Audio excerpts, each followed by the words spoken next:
Hai, hari ini bersama Tuhan yuk, supaya bisa menyingkirkan dosa.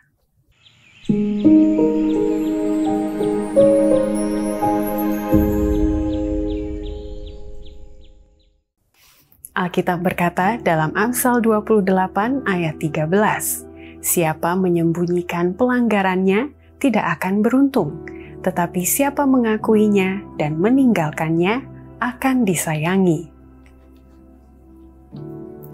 Demi sebuah jubah Babel dan harta yang tidak seberapa berupa emas dan perak, Akan rela menjual dirinya kepada kejahatan, mendatangkan kutukan Allah ke atas jiwanya, kehilangan haknya atas tanah yang kaya di Kanaan, dan kehilangan semua harapan masa depan, warisan abadi di bumi yang baru.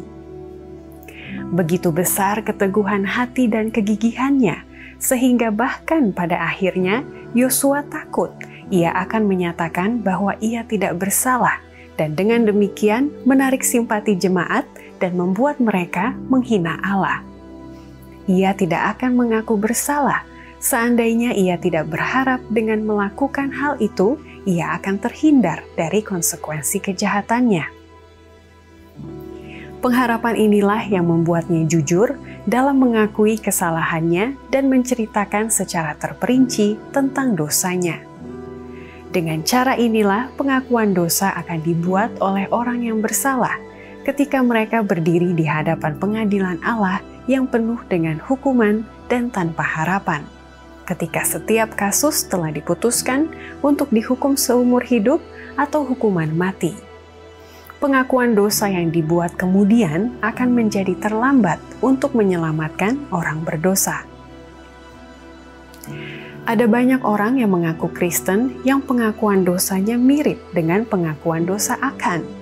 Mereka akan secara umum mengakui ketidaklayakan mereka, tetapi mereka menolak untuk mengakui dosa-dosa yang menjadi beban hati nurani mereka dan yang telah membuat Allah mengerutkan dahi atas umatnya.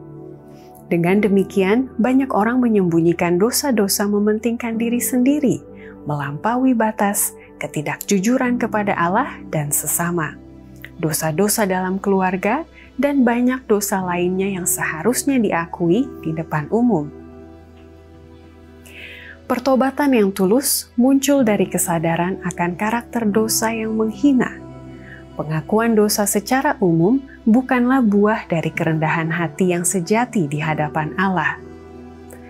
Pengakuan-pengakuan itu membiarkan orang berdosa dengan roh yang puas diri untuk terus hidup seperti sebelumnya sampai hati nuraninya menjadi keras dan peringatan-peringatan yang tadinya menggugahnya hampir tidak menghasilkan perasaan bahaya.